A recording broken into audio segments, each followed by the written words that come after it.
골라터는 재미가 있다. 비욘드 리포트 주간 전망대입니다. 오늘도 금융시장의 핫한 아이템들을 리포트 밖의 얘기까지 골라서 한번 탈탈 털어보도록 하겠습니다.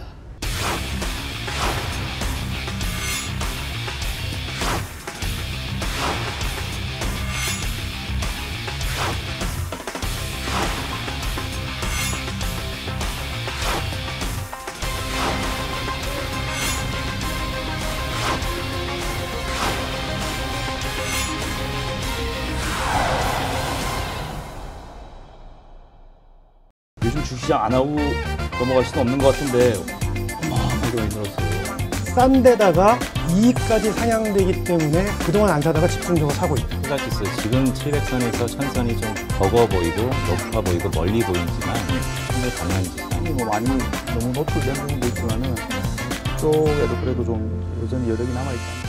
네, 한때 우리 주식시장에서 가장 수치스러운 얘기가 이 코스피 지수를 박스피라고 불렀던 2000과 1800선 사이를 계속 왔다 갔다 하는 그런 박스피 시장이라고 이렇게 불렀는데 외국인들이 보기에는 참 한심했을 거예요. 샀다가 단기 투자 또 팔고 어차피 2000에서 막히니까 또 나가고 그런 게 반복이 됐었는데 이제 2100 오늘 로카나 기준으로 해서 2170까지 올라갔죠.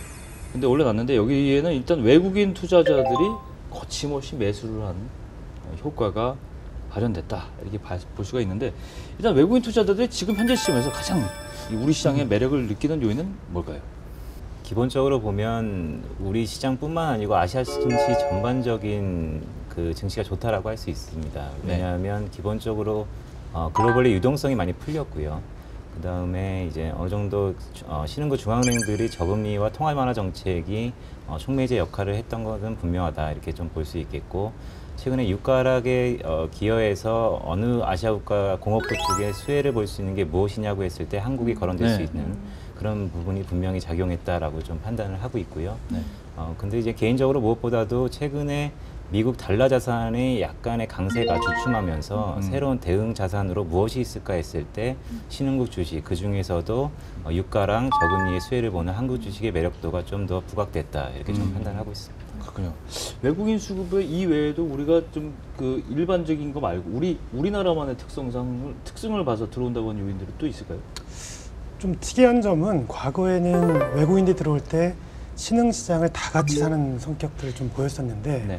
최근에 들어오는 자금은 좀 다릅니다. 네. 한국을 유독 많이 사고 있는 상황인데 네. 과거와는 좀 달라졌습니다. 과거에도 한국은 쌌었습니다. 글로벌 국가들이 주가가 많이 올랐었기 때문에 한국은 대표적으로 저평가된 주가만 놓고 보면 그런 국가 중에 하나였는데 왜 갑자기 외국인들이 들어왔을까? 이 부분들은 결국은 실적에 대한 기대가 한국 기업들이 좀 높아지고 있기 때문입니다. 연초 이후의 흐름들을 보면 신흥국의 이익 추정치는 떨어지고 있는 반면에 한국의 이익 추정치는 연초에 스테이블하게 진행이 되다가 삼성전자가 어닝 서프라이즈를 내면서 상향되고 있거든요. 그렇죠. 그러니까 싼 데다가 이익까지 상향되기 때문에 한국을 그동안 안 사다가 집중적으로 사고 있다. 이게 이제 한국만의 특수한 요인으로 보고 있습니다. 그렇죠. 환율과 관련된 측면에서는 외국인들이 매력을 느낄 만한 측면이 없을까요? 사실 환율 관련해서는 그다지 매력을 느낄 거는 그러니까 상대적으로 원화가 강세를 보이긴 해서 최근에 보면 연초에는 사실 외국인 자금은 상당 부분은 환해지를 하고 들어왔던 것 같아요. 원화가 강세로 가긴 힘들다. 근데 말씀하셨듯이 3월 FOMC 끝나고 강달러가 약간 주춤한 이후에는 외국인 자금이 지금 환율에 바로 영향을 주고 있거든요. 그래서 상대적인 원화 강세 뭐 그런 부분도 일정 부분 영향을 줬을 것 같은데 그거는 메인은 아니지만은 뭐 약간 뭐 하부 요인은 될 수 있을 것 같습니다. 그렇죠. 금리 측면에서는 드는 생각이 일단 그 3월 달에 기준금리가 이제 1%대로 내려왔지 않습니까? 사상 처음으로. 그리고 이제 언론에서 이제 1%대 저금리 시대라는 게 헤드라인으로 이렇게 쭉 깔리고 나서 제 주변에서도 보니까는 이제 금리가 1%대인데 배당 수익률이 이제 더 높지 않습니까? 보면. 그래서 주식을 투자해서 주가에서는 크게 이익이 안 나더라도 배당만 받아도 은행 예금금리보다는 이제 낫다. 이제 그런 또 논리로 그 어차피 유동성은 시중에 뭐 해외든 국내든 풀려 있는데 그 돈들이 이제 주식시장으로 좀 너무 금리가 낮다 보니까는 그쪽으로 가는 좀 그런 부분도 있는 것 같습니다. 그렇죠. 근데 이제까지 보면 패턴을 보면 외국인들이 왕창 샀다가 일정 기간이 딱 지나면 어떤 시그널이 있는 다음부터는 쭉 팔아요. 이제까지 계속 그러지 않습니까? 근데 이게 이제 그렇게 외국인들의 매수세가 주춤해지면서 오히려 거꾸로 갈 경우에는 2100 안착이 힘들어질 수도 있다는 생각을 하게 되는데 일단 중요한 건 지금 2100 안착이 되고 외국인들이 계속해서 이 지속적으로 뭐 폭발적으로 사지는 않더라도 이 매수세를 지지할 수 있는 세력으로 남아있을 것이냐 여기에 대한 예상이 좀 필요할 것 같아요. 그 유동성의 원천이 각 국가들의 주가가 다 올라가고 있습니다. 근데 특징들이 있습니다. 각각 유동성의 원천은 좀 틀린데요. 예를 들어서 일본 같은 경우는 주가가 많이 올랐는데 외국인이 사면서 올리지는 않았거든요. 네. 일본 같은 경우는 우리나라 국민연금과 같은 공적연금이 있습니다. 네. 거기서 주식 비중을 12%에서 25%로 높이면서 공적연금이 주식을 강하게 사면서 주가가 올라간 케이스고 네. 중국 같은 경우는 중국 시장, 본토 시장 같은 경우는 외국인이 비중이 2%도 안 되기 때문에 전적으로 개인들, 특히 중국 개인 투자자들의 신용에 의해서 올라가고 있는 그렇죠. 상황이라고 볼 수 있고요. 반면에 한국 같은 경우는 유동성을 주도하는 게 이제 외국인입니다. 그 외국인의 원천은 유럽발 유동성인데요. 유럽이 양적 완화를 하면서 돈을 푼 게 지난달부터입니다. 네. 그리고 앞으로 19개월 동안 돈을 풀기 때문에 네. 유동성의 원천 측면에서 보면 한국 같은 경우는 이 유동성 효과가 초기 국면이기 때문에 좀 더 진행될 수 있는 여지가 있다라고 보고 있습니다. 그럼 결국 외국인에 의해서 주도되는 지수 어떤 하방 경직성은 당분간은 좀 기대해 볼 수 있다 이렇게 생각해 볼 수 있는 얘기죠. 예, 그렇습니다. 그렇죠. 근데 돈이 들어오는 그 원천이 그러니까 미국계 자금이 많이 들어오고 있는 거 아닌가요? 지금 지난 3월 달 보면 유럽계도 좀 들어오고 있습니다. 유럽계는 2월 달부터 매수로 돌아섰고 그 양적 완화의 효과라는 게 그런 겁니다. ECB가 이제 국채를 사지 않습니까? 그러면 누군가는 팔 거고 누군가는 파는 주체가 유럽 국채를 가지고 있는 포지션을 보면 유럽 외의 외국인이 한 50%, 유럽 내 금융기관은 50% 가지고 있습니다. 그래서 그 금융기관이 국채를 판 다음 액션에서 확산 효과가 나타나는데 그 효과가 한국에도 나타나고 있다라고 볼 수 있습니다. 역시 유럽의 드라기 큰형님 총재가 상당히 이 한국 시장에도 영향을 끼치고 있다 이렇게 봐야 되는데 그럼 결국에는 거꾸로 생각해서 말이죠. 미국이 유동성 공급할 수 있는 이 양적 완화 정책을 어느 정도 방향을 거꾸로 턴을 한다든가 유럽은 아직 뭐 EQE 시작한 지 얼마 안 됐으니까 그런데 이게 이제 그리스 문제가 남았단 말이죠. 다음 달 되면 벌써 뭐 여러 가지 결정할 상황이 남았잖아요. 그러면 그런 것들이 어떤 이 이벤트 효과에 의해서 네거티브하게 좀 작용할 가능성이 있다. 이렇게 지적하시는 분들도 있습니다. 당연한 얘기겠죠. 가장 무서운 게 전염 효과인데요. 이전에는 그리스가 위험하면 남유럽, 이탈리아, 스페인이 위험할 수 있다라는 우려가 컸었는데 지금은 이탈리아, 스페인 국채를 사주고 있기 때문에 QE를 통해서 그러니까 재정 위기로 전이될 수 있는 연결고리인 채권 수익률을 잡아놓고 있기 때문에 이전 대비해서 이제 전염 효과가 약화됐다. 이런 부분들도 이전 대비 그리스에 대해서 우려가 줄어든 원인이지 않나 그렇게 보고 있습니다. 근데 한편에서는 또 독일이 뭐 어떻게 해주겠지 이런 막연한 좀 믿음 있는 것 같아요. 근거가 좀 있어요, 그거는? 글쎄요, 독일이 그리스의 편을 들기에는 지금은 약간 부담스러운 국면이라고 할 수 있고요. 왜냐하면 유럽 경제를 이끌어가는 독일의 스탠스 자체가 유럽을 대변할 수 있기 때문에 독일이 그리스의 손을 잡기에는 좀 불가능하다. 저는 개인적으로 이렇게 보고 있고 기본적으로 말씀하신 것처럼 그렉시트는 이제 학습 효과가 워낙 많이 팽배해져 있고요. 최근에 이제 시장이 디폴트에 대해서는 어느 정도 용인을 하더라도 말씀하신 것처럼 전이 효과에 대해서는 어느 정도 이제 유로존 확산에 대해서는 크게 걱정 안 하는 상태이기 때문에 지금의 시장은 이제 그 정도로 이제 간다라고 할 수 있겠는데 근데 이제 그리스 디폴트 리스크는 글쎄요 저희가 가보지 않은 길이기 때문에 항상 염두해야 될 필요성이 있다. 지금 최근에 이렇게까지만 정리를 하고 있습니다. 맞습니다. 근데 확실히 그 브렉시트에 대한 두려움이 조금 뭐랄까 면역된 거 예방 주사를 좀 많이 맞았다고 할까요? 큰일 날 뻔하다가 계속 고비를 넘기고 하니까 그런 점도 있는데 일단 외부적인 요건들은 이제 그런 것들이 이제 가장 주요 아이템들이 되겠고 이제 내부 요인들을 좀 봐야 돼요. 국내 시장을 좌지우지할 수 있는 과연 2200 넘어서 혹은 2100에 안착할 수 있는 내부 요인들을 좀 봐야 되는데 이번 주하고 다음 주가 이제 국내 기업들이 실적 발표 쭉 하면서 보니까 주요 기업도 SK하이닉스라든가 뭐 현대차라든가 비교적 삼성전자까지도 해서 비교적 실적이 생각보다는 괜찮을 것으로 예상이 되거나 실제로 괜찮은 것으로 좀 나오고 있어요. 그건 상당히 좋은데 일단 업종별 대표주들이 이렇게 끌어가는 코스피 시장 같은 경우는 일단 실적 발표 전으로 주가 흐름이 어땠는지 과거를 좀 복귀해 볼 필요가 있고 지금도 그 실적에 따라서 주가가 움직일 건지 각 하우스들에서 어떻게 좀 보고 있어요? 과거와는 좀 달라진 점이 있는 것 같습니다. 보통 한국 기업 실적이 지난 3년 동안은 반복된 어닝 쇼크였습니다. 계속 어닝 쇼크가 반복되면서 네. 투자자들도 지쳐가고 네. 외국인들도 주가는 싸지만 이익 때문에 못 사겠, 이익의 신뢰성 그렇죠. 때문에 네. 들어오지 못하는 상황인데 1월 달 4분기 실적부터 좀 달라졌습니다. 보통은 잠정치하고 실제치와의 괴리가 네. 한 50% 정도 쇼크가 났었는데 네.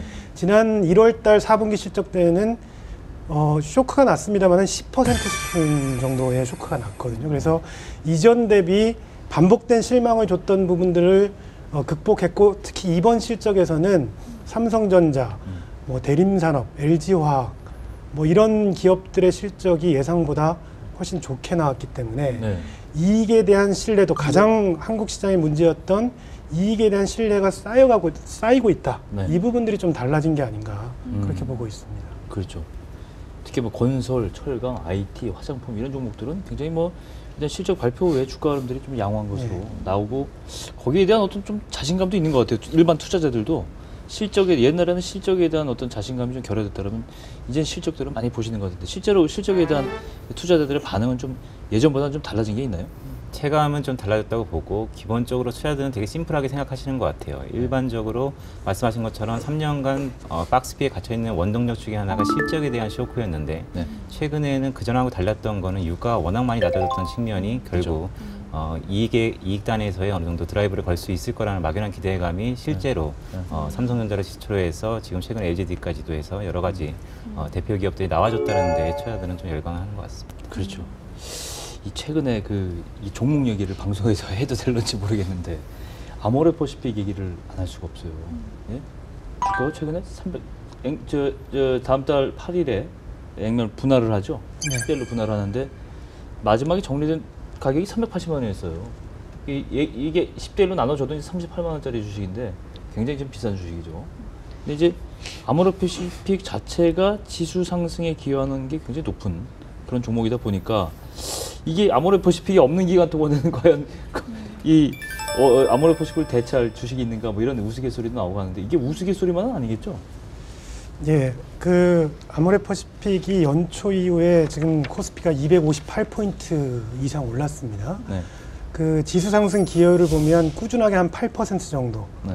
그러니까 100포인트를 올릴 때 이제 8포인트 정도는 아모레가 기여를 했다. 이렇게 볼 수가 있는데 그만큼 영향이 큰데 환경의 변화가 좀 있습니다. 달라진 점이. 예전에 아모레퍼시픽에 집중할 수밖에 없었던 거는 국내 유동성이 제한되다 보니까 실적이 계속 올라갈 수 있는 종목을 집중할 수밖에 없었고 거기에는 중국의 성장 스토리가 있는 아모레퍼시픽을 집중할 수밖에 없었죠. 근데 지금은 좀 환경이 달라진 게 오늘 시장도 나타났지만 외부의 유동성, 특히 외국인의 유동성이 유입되다 보니까 오히려 싼 종목들에 예를 들어서 그동안 못 갔던 은행주나 네.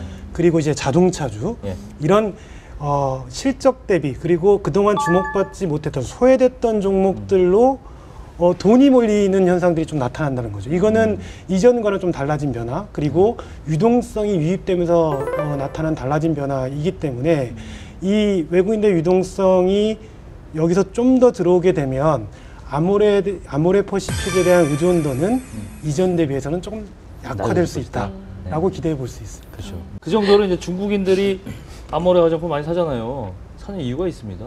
좋아져서요. 근데 아모레퍼시픽 화장품이 한 10년 전과 비교했을 때 굉장히 좋아졌어요. 저도 발라봤거든요. 상당히 만족스럽습니다.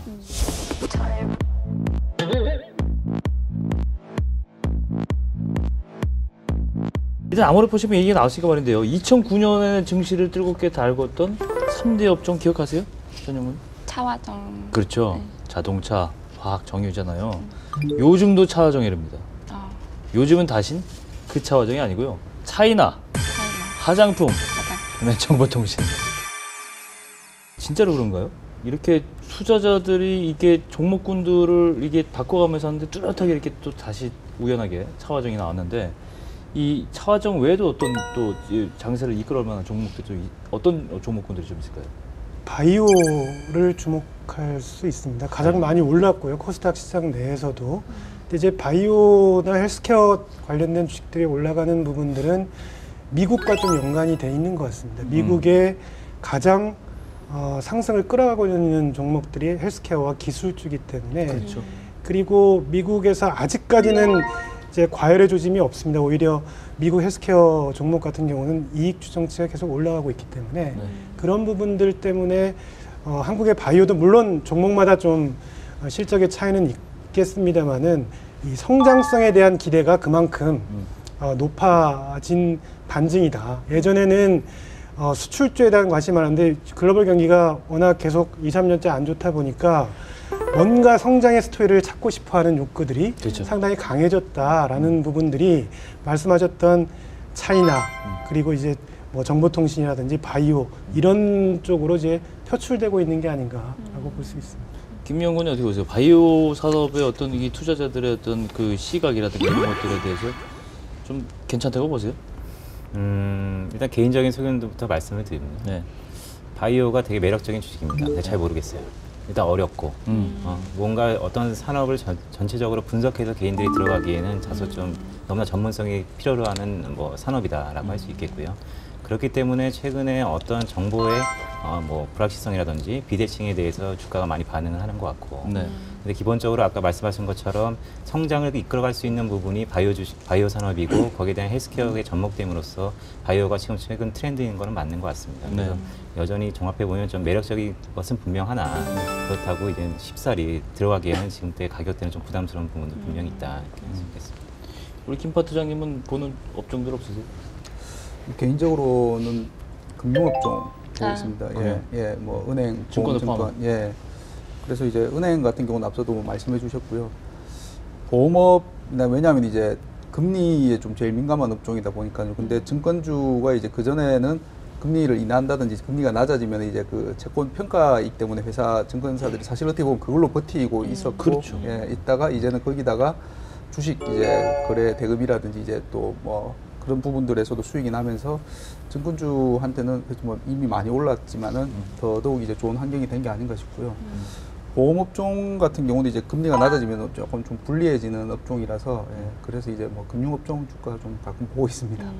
그러니까 금리라는 부분들이 업종 선택에는 향후에 상당히 중요한 변수가 될 것 같습니다. 지금까지는 이제 추가 금리나 이견들도 있고 그렇죠. 금리의 저점이 확인됐다라고 한다면 사실 은행주 같은 경우에 반등, 오늘 같은 반등 같은 경우는 의미 있다고 볼 수가 있죠. 근데 아직까지는 이제 저희 또 금리 인하를 추가적으로 할 수 있다라는 시각들을 가지고 있기 때문에 그렇게 되면 업종이 좀 갈릴 수 있습니다.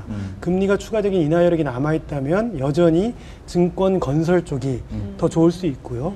금리가 저점을 찍었다는 시그널이 나오면 은행이나 보험이나 이쪽에 오히려 이제 기회가 생길 수 있는. 그래서 금리의 저점에 대한 인식이나 시그널이 언제 나오느냐 이거에 따라서 이제 업종 선택이 좀 달라질 수 있는 부분이 생길 겁니다.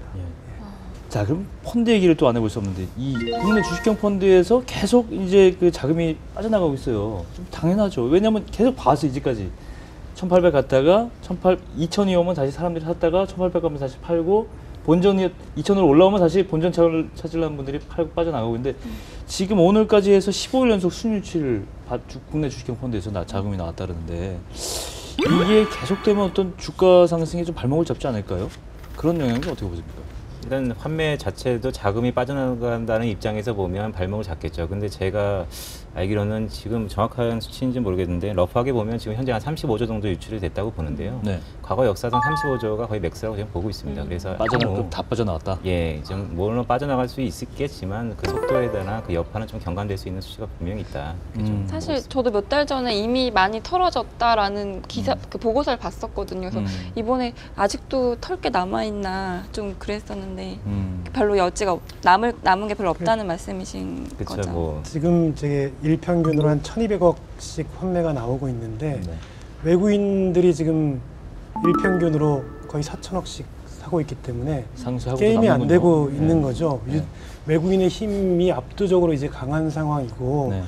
개인들이 펀드를 판매해서 빠져나가는 것 같지는 않아요. 오히려 그 돈으로 직접 투자. 워낙 이제 중소형주나 코스닥 시장이 워낙 좋았었기 때문에 거기로 이제 자금이 또 이제 옮겨가는 선순환이 좀 나타나고 있다라고 이제 볼 수 있습니다. 자, 지금 이 하우스에 직접 분석하시는 분들이 이렇게 자신감 있게 말씀하시는데 좋습니다. 그러면 이제 코스피의 상단 과연 어디까지 실제 현실적으로 갈 수 있을 것이냐에 대해서 좀 말씀 좀 하셔야 될 건데 개인 의견도 좋고 하우스 의견도 좋습니다. 일단 오 팀장님 어떻게 보세요? 예, 저희는 코스피로. 지난해 연말에 전망할 때 올해 목표치를 2250으로 잡았었습니다. 근데 이 2250이라는 수치는 사실 작년 연말까지만 하더라도 이익 전망이 불투명했었기 때문에 배당 성향이 증가하는 오히려 정부가 이제 배당 정책을 드라이브 걸고 있기 때문에 배당 성향이 증가하면 어디까지 갈 수 있냐 잡았던 게 2250이었는데요. 네. 만약에 이익 증가가 지금 전망치는 30% 이상입니다. 네. 근데 저희는 이제 한 10% 정도 가정하면 이익 전망치로는 2250이고요. 만약에 이익 증가가 전년 대비해서 20% 나온다. 그러면 2400 정도까지 갈 수 있다라고 보고 있고요. 네. 일단은 저희는 이제 그 밴드를 상향하고 있지는 않습니다. 1분기의 실적 부분들을 최종적으로는 보고 이익 증가에 대한 좀 확신이 있으면 거기에 이제 밴드 상향 부분들 좀 검토할까 생각을 하고 있습니다. 2250 어떻습니까? 뭐 저희도 개인적으로는 뭐 2250 정도로 일단 단기적으로는 조금 상단으로 보고는 있습니다. 근데 개인적인 생각은 이제 그동안 워낙 그 우리 주식시장이 뭐 말씀하신 것처럼 저평가 많이 됐지만 또 빚을 못 보고 있다가 해외에서도 돈이 들어오고 국내에서도 확실히 개인적인 느낌은 금리 인하 여부가 남긴 했지만은 소위 말하는 머니 무브가 약간 시작되고 있는 느낌이 들고 있습니다. 그래서 이제 뭐 해외든 국내 내부 요인이든 약간 시작이다라는 생각이 있어가지고요. 조금 더 상단으로 뭐 일단 가서 또 좀 조정받고 할 수는 있지만은 상단은 조금 더 열리지 않을까 하는 생각도 듭니다. 동의하십니까? 네, 동의합니다. 하우스비가 얼마나 보세요? 근데 제가 하우스 뷰 말씀드리기엔 좀 부담스럽고요. 네. 개인적인 뷰는 지수 밴드 자체는 2250 보고 있는데요. 네. 저는 개인적으로 매력 도는 지수보다는 코스닥 지수 1000 갈 수 있다 이렇게 좀 보고 있기 때문에 코스닥 지수가 1000을 갈 수 있다. 예. 지금보다 30%아 30%가 50%가 더 갈 수 있는 저는 그 거죠. 정도 보고 있습니다. 자, 그러면 말씀하신 대로 코스닥 시장 전망 한번 해보죠. 그럼. 네, 말씀하신 것처럼 뭐 코스닥 움직이는 여수가 뭐 저보다 훨씬 전문가들이 많으니까 뭐 다양한 분석이 있겠죠. 근데 제가 기본적으로 볼 때 코스닥이 어떻게 움직이냐에 대해서 원천 동력이라 할 수 있는 게 저는 정책 같아요. 그러니까 기본적으로 국가의 정책, 그전 정부와 지금 정부의 차이, 그다음에 향후 정책이 나오는 자금 그런 부분을 감안해 봤을 때 코스닥 지수 지금 700선에서 1000선이 좀 버거워 보이고 높아 보이고 멀리 보이지만 글쎄요. 제가 볼 때는 충분히 가능한 지수 아닌가 이렇게 좀 보고 있습니다. 이 방송을 보시는 개인 투자자들분들은 상당히 또 용기 100배 얻으실 것 같은데 이 코스닥 지수가 지금 뭐 1000 말씀을 하셨는데 불가능한 얘기는 아닙니다. 왜냐하면 과거에 이 코스닥 지수가 한번 이 쪼개 10분의 1을 쪼갰잖아요. 튀긴 거죠. 네. 주식을 튀긴 건데 거기에 비하면 정말 조족의 세 발의 피죠. 예? 근데 지금 이 지수가 1000 정도 가고 한다면 우리 산업의 이 중간층의 어떤 기업들의 어떤 그 자본 조달 상황이 상당히 좋아진다 이렇게 봐야 되고 하는데 개인 하우스에서 지금 코스닥 시장 커버리지 종목들이 많이 늘어나고 있죠 실제로. 네, 어떻습니까? 그렇습니다. 스몰캡에서 요구들이 많기 때문에 고객들의 네. 요구 많기 때문에 실제 이제 성과도 좋았고 그래서 커버리지 수가 많이 늘어나고 있는 상황입니다. 그러면 코스닥 시장이 연일 상승세가 이어지는 가장 큰 요인이 뭐라고 생각하세요? 그 단기적으로는 코스닥 시장이 좀 쉬어갈 수 있다라고 생각을 합니다. 네. 워낙에 지금의 유동성이 외국인 중심으로 들어오게 되면 그동안 코스닥이 주목받았던 거는 제한된 유동성 상황에서 성장에 대한 갈구였다고 생각합니다. 네. 거래소 시장의 대형주들은 이익도 부진하고 사실은 대외 환경만 보면 수출 상황도 안 좋기 때문에 성장의 알파를 찾기가 좀 어려운 시장이었고 반면에 코스닥은 그런 성장의 스토리를 찾을 수 있기 때문에 거기에서 이제 집중되는 현상이 나타났다고 보고 있고요. 장기적으로는 한국 경제가 그리고 글로벌 경기 환경이 계속해서 이전과 같은 이제 고성장이나 회복기로 들어가기는 쉽지 않다라고 보고 있기 때문에 장기적으로는 여전히 이 성장에 대한 갈구 이런 부분들은 지속될 수밖에 없다라고 보고 있습니다. 근데 이게 항상 빈익빈 부익부, 편중 현상 이런 게 또 얘기가 안 나올 수가 없는데 지금 통계를 보면요. 코스닥 시장 매출 상위 100대 기업이 상장사 전체 1000여 개 순이익이 한 70%를 차지하고 100대 그런데 반면에 100대 기업의 시총 비중은 한 30%다. 굉장히 쏠려 있다는 얘기예요. 이게 쏠려 있고 또 자세히 보면 인기 종목들만 인기가 또 있어요. 투기 종목들만 투기가 있는 거고 그런 현상이 있는데 이런 코스닥 시장에 쏠림 현상은 또 어떻게 봐야 됩니까? 뭐 말씀하신 것처럼 이제 양극화라고 표현을 뭐 할 수 있겠는데요. 네. 근데 그 코스닥에 앞서 말씀하신 것처럼 동력이 뭐냐라고 말씀하셨을 때 네. 뭐 그런 성장에 대한 이제 그거는 이제 소위 펀더멘탈 부분이라고 할 수 있겠는데 네. 그 개인적으로는 좀 그런 생각이 들더라고요. 이제 최근에 개인 투자자라고 하는 그 개인 투자자의 정의가 네. 예전의 금융위기 이전이나 예전의 개인 투자자들이랑은 좀 틀려지지 않았나 싶은 생각이 듭니다. 최근에 한때 뭐 한 작년, 재작년 보면 이제 뭐 기사들이나 언론에서 그 여의도 증권가를 떠난 분들이 예, 뭐 소위 펀드 매니저 출신이나 아니면 리서치 애널리스트 출신들이 이제 그래서 이제 개미가 아니고 매니저 출신은 뭐 매미 매니저 그런 분들이 그렇죠? 지금 이제 뭐 자문사라든지 아니면 이제 조금 더 이렇게 몇 분들 해서 그런 투자를 많이 하셨는데 어떻게 보면은 개인 투자자라고 하기에는 자금력도 더 있으시고 훨씬 더 전문적인 이제 지식을 갖고 계신 분들이기 때문에 그런 분들이 이제 그 코스닥의 이제 시장에 아무래도 많이 들어오시면서 그게 또 좋게 표현하면 동력의 하나가 되지 않나 그런 생각도 들고요. 또 그리고 그런 분들이 보면은 이게 뭐 예전에는 코스닥이 약간 좀 정보나 루머에 의해서 많이 움직였다면 그런 분들은 좀 그래도 이제 분석이나 이런 쪽에 펀더멘탈에 들어가면은 또 이런 양극화를 오히려 거기서 양극화가 또 좀 쏠림이 시작되지 않나 그런 생각도 좀 들긴 합니다. 그렇군요. 이거 뭐 업체 백수와 관련된 그 건강식품 업체를 얘기 안 할 수가 없는데 이 코스닥 시장이 이러던 쏠림 현상들이 좀 가운데가 너무 뾰족한 쏠려 있던 그런 뭐 표현을 하자면 이게 조금 이렇게 완만하게 좀 스프레드 돼야 되지 않을까요? 좀. 기본적으로 그거에 대한 해결책에 대해서 뾰족히 저도 뭐 그렇게 명확히 제시할 수는 없는 것 같습니다. 다만 기본적으로 분배라는 게 지속적으로 분배하기 이전에 성장과 분배의 그 우선순위를 봤을 때 성장 이후에 분배가 좀 더 나은 것 같다고 개인적인 생각이 있기 때문에요. 지금의 쏠림 현상이 어느 정도 시기가 지나면 전체적으로 자연스럽게 분배가 나오지 않을까 이렇게 좀 보고 있습니다. 용건님 말씀을 거꾸로 얘기하면 옥석 가리기는 당분간 지속될 것이다 이렇게 바꿔들어도 될 것 같은데 IPO 얘기를 또 안 할 수가 없어요. 지금 한국거래소가 IPO 올해 한다는데 IPO 기업 공개를 하면서 올해 한 200개 정도가 상장이 될 것이다. 이게 너무 그러면 이제 상장 전 프리보드 마켓도 활성화될 수 있고 지금 때만 기다려왔던 어떤 그 후보 업체들이 굉장히 올라오는 것 같은데 기술 평가제도도 개정안을 발표했어요. 이거는 이제 IPO를 좀 쉽게 해주기 위해서 과거에 조금 약간 너무 어렵거나 담장이 높았던 걸 좀 낮추는 그런 영향도 있는데. 일단 단점도 있고 장점도 있고 그럴 것 같아요. 그 부분은 어떻게 보십니까? IPO 시장에 대해서. IPO 시장 그때 제가 얼마 전에 발표했던 그 기술자 평가 개선 방안 뭐 이런 것 좀 한번 봤었는데요. 네. 기본적으로 이제 진입장벽이 많이 낮아진 것 같아요. 네. 시간이 단축됐고 네. 비용이 좀 축소됐고. 그랬죠. 그러니까 그런 부분은 벤처라는 산업 그다음에 빨리빨리 내 산업의 사이클을 이끌어가서 빨리 결과를 내야 되는 사업주 입장에서는 좀 바람직할 것 같은데 엔트리 들어온다는 입장에서는. 네. 근데 항상 뭐 코스닥도 그렇고 지금 코넥스 시장도 그렇고 OTC도 그렇고 모든 이런 작은 회사들의 가장 큰 문제점 중에 하나가 경영자의 도덕적 해이라든지 아니면 이탈 가능성에 대한 두려움, 경영의 신뢰성 제고 이런 부분인데요. 근데 그런 부분이 얼마나 좀 다듬고 가야 되는 거가 저희가 좀 과제라고 보고 근데 최근 뭐 자본 활성화 방안에서 보니까 그런 부분이 한 명시가 됐긴 했더라고요. 근데 그게 이제 지켜봐야 될 것 같습니다. 그럼 점차게 얼마나 가시화가 될까. 근데 기본적으로 그런 부분에서 역시 아직까지는 좀 불안한 감은 내포하고 있지 않는가 이렇게 보고 있습니다. 이게 제가 생각하기에 참 이 양면이 있는 게요. 2000년과 같은 1999년과 같은 그런 IPO 정말 말도 안 되는 그런 시장이 오길 바라는 측면도 있고 그러지 말았으면 하는 측면도 두 가지가 다 있는 것 같아요. 왜냐하면 투자자들이 그때가 왔는데 그때처럼 정말 대박이 날 수 있는 기회가 좋은 회사를 잡을 수 있을까?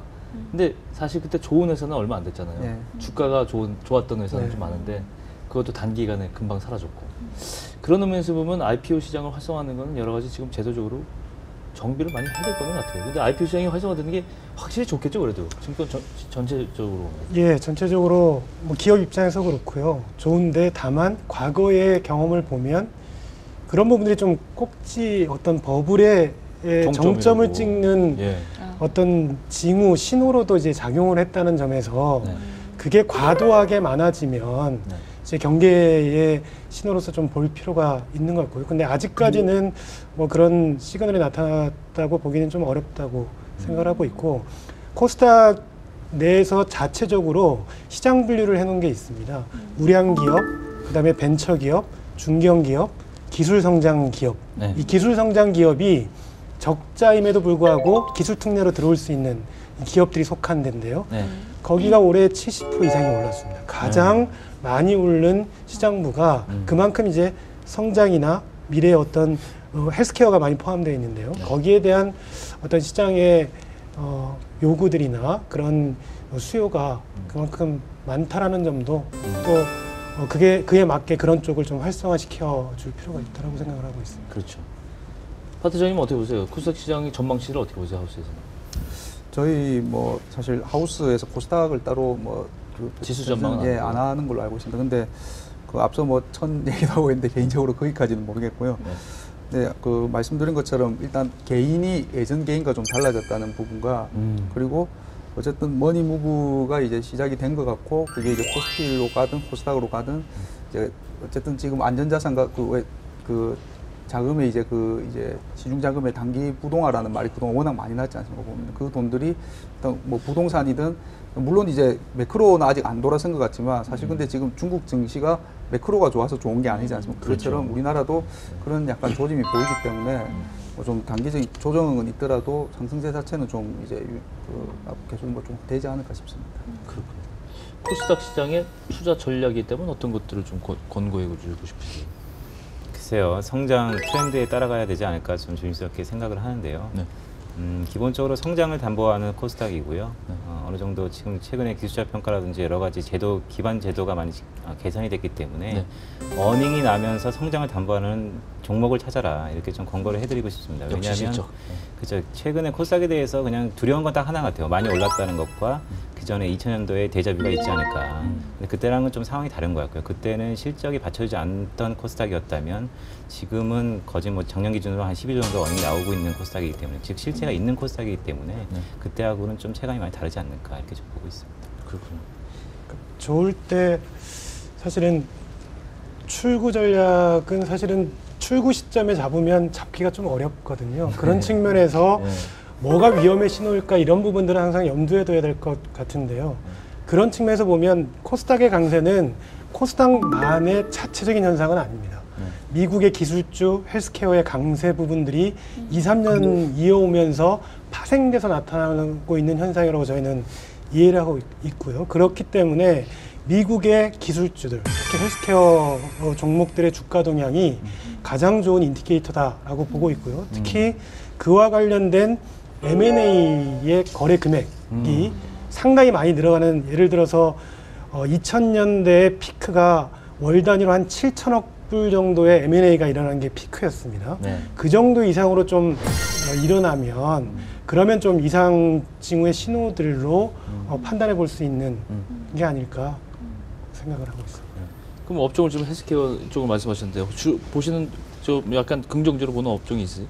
저는 제가 모두에 말씀드린 것처럼 바이오가 되게 매력이 있는데 공부해 보니까 너무 어렵다고 말씀드렸잖아요. 너무 어려워서. 예, 네, 저는 역시 바이오에 좀 매력을 느끼고 바이오 있습니다. 쪽을 많이 보시는군요.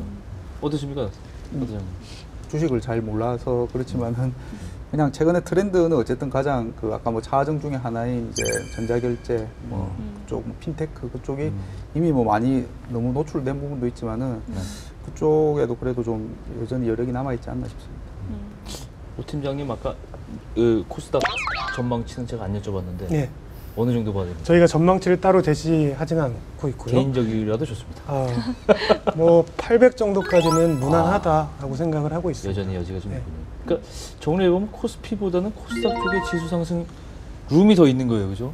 전체적으로는 좀 그렇다는 느낌이 드는데 네. 어떠십니까? 이 위험 투자 시장의 비전에 대해서는 전 연구원님 어떻게 보세요? 저는 근데 차트를 봤더니 저는 못할 것 같아요. 장명사 너무 웃겨서. 너무 가파르게 네. 스티프닝 돼 있어요. 네, 좀 그러더라고요. 그렇군요. 예, 오늘 메인 토크 아쉽지만 여기까지 하겠습니다. 오 팀장님 오늘 처음 나와주셨는데 어떠십니까? 소감? 예, 제가 잘 했는지는 모르겠습니다. 아니, 너무 도움이 훌륭했어요. 많이 됐어요. 상당히 많이 근데 이제 많이 배웠어요. 다른 외환 전문가도 계시고 채권 전문가도 계시고 그래서 저도 또한 뭐 주식만 보고 있기 때문에 이렇게 이제 다양한 의견을 듣는 게 저한테도 도움이 많이 됐습니다. 자주 나오셔야 되겠습니다. 아유, 감사합니다. 자, 1부 순서 여기까지 하고요. 예, 외신 인사이드로 넘어가도록 하겠습니다.